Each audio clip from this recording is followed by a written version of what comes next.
सोचिए एक पल के लिए, एक साधु हिमालय की ठंडी गुफा में आंखें बंद करके ध्यान में बैठा है।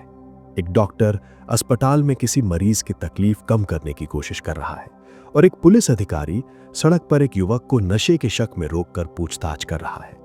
तीनों की कहानी अलग है, लेकिन इन तीनों के बीच एक ही चीज आकर जुड़ जाती है, एक पौधा, गांजा। कोई इसे शिव का प्रसाद कहता है, कोई इसे बीमारी का इलाज मानता है और कोई इसे समाज के लिए जहर बताता है। लेकिन असली बहस ये नहीं है कि गांजा अच्छा है या बुरा। असली सवाल ये है कि ये इंसानी दिमाग के साथ आखिर करता क्या है। क्यों हजारों सालों से इंसान इसके करीब आता रहा है और क्यों आज ये दुनिया के सबसे विवादित पौधों में से एक बन चुका है। ये वीडियो किसी भी तरह से नशे को बढ़ावा देने के लिए नहीं है। ये खोज है, इतिहास, विज्ञान और चेतना की एक शांत लेकिन जरूरी खोज। भाग 1, इंसान और नशीले पौधों की शुरुआत। जब इंसान जंगलों में रहता था, तब उसके पास लैब नहीं थी, डॉक्टर नहीं थे, कानून नहीं थे, बस प्रकृति थी। और प्रकृति में हजारों पौधे, कुछ दर्द कम करते थे, कुछ नींद लाते थे, कुछ डर पैदा करते थे और कुछ सोच की दिशा बदल देते थे। इंसान ने भूख से नहीं बल्कि जिज्ञासा से भी बहुत कुछ सीखा। उसने देखा कि कौन सा पत्ता घाव पर रखने से आराम देता है, कौन सा बीज पेट के दर्द में राहत देता है और कौन सी चीज मन की हालत बदल देती है। यहीं से नशीले पौधों की कहानी शुरू होती है। पुरातत्वविदों ने चीन, साइबेरिया, भारत और मध्य एशिया की कब्रों और पुराने बसाव क्षेत्रों में गांजे के बीज और रेशों के प्रमाण पाए हैं। इसका मतलब साफ है, इंसान हजारों सालों से इस पौधे को जानता था।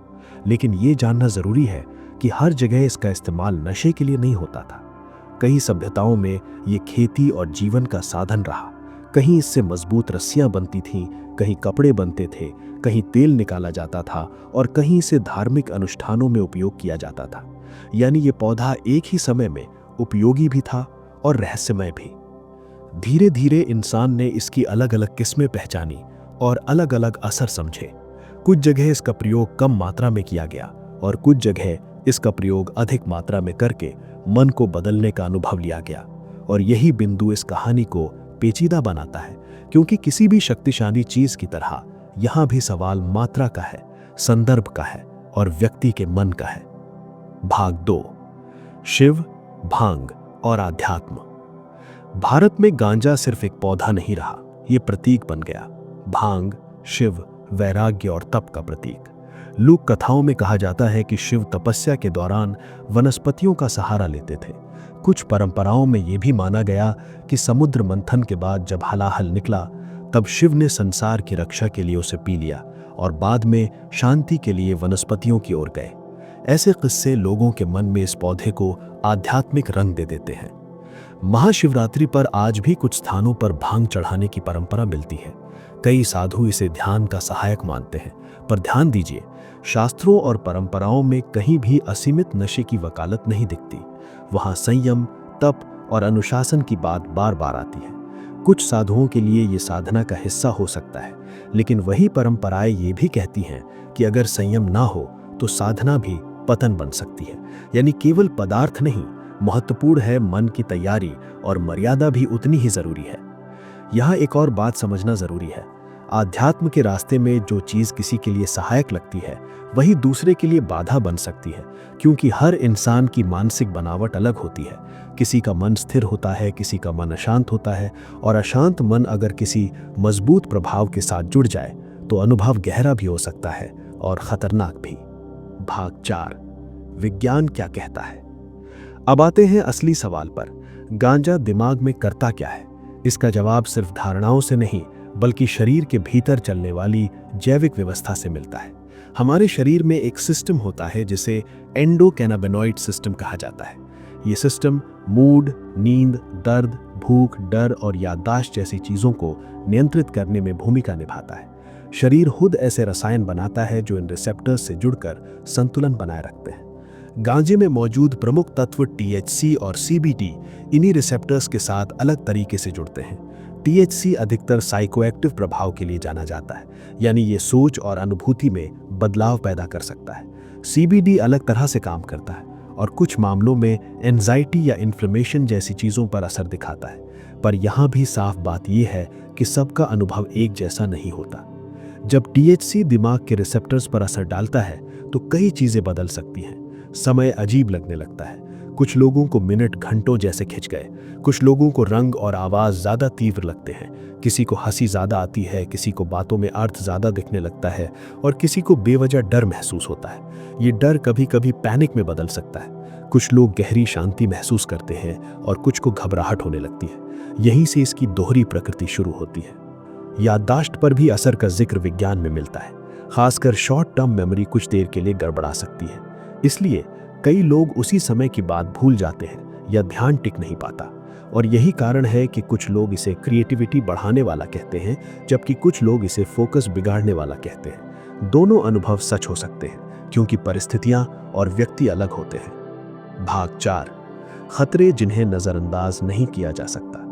यहाँ एक जरूरी हिस्सा आता है जो अक्सर या तो छिपा दिया जाता है या बढ़ा चढ़ा कर कहा जाता है। सच बीच में होता है। लंबे समय तक और ज्यादा सेवन करने से कुछ संभावित नुकसान देखे गए हैं। ध्यान कमजोर हो सकता है, मोटिवेशन घट सकता है, चिंता और अवसाद बढ़ सकता है। कुछ लोगों में साइकोसिस का जोखिम बढ़ने की बात भी शोध में आती है, खासकर जिनमें पहले से मानसिक संवेदनशीलता हो। किशोरों में दिमागी विकास पर असर का मुद्दा खास है क्योंकि टीनेज ब्रेन अभी बन ही रहा होता है और उस समय लगातार साइकोएक्टिव प्रभाव कई चीजों को बदल सकता है। फेफड़ों पर असर भी एक व्यावहारिक खतरा है क्योंकि स्मोक किसी भी तरह का हो फेफड़ों के लिए अच्छा नहीं माना जाता और अगर कोई इसे टबैको के साथ मिलाकर लेता है तो जोखिम और बढ़ता है। ये बातें डर फैलाने के लिए नहीं है, ये मेडिकल जर्नल्स और शोध में दर्ज बातें हैं। लेकिन यहाँ भी सच्चाई यही है कि हर व्यक्ति पर असर अलग होता है। और सबसे महत्वपूर्ण बात, डिपेंडेंसी यानी आदत का जोखिम भी मौजूद है। भले ही कुछ लोग कहते रहें कि इसकी लत नहीं लगती, लेकिन कई लोगों के लिए ये साइकोलॉजिकल डिपेंडेंस बन सकती है। जब व्यक्ति हर तनाव, हर खालीपन या हर नींद के लिए उसी पर निर्भर होने लगे, तब समस्या शुरू होती है, क्योंकि तब पदार्थ नहीं बल्कि निर्भरता जीवन चला रही होती है। भाग 5, दवा या नया कारोबार।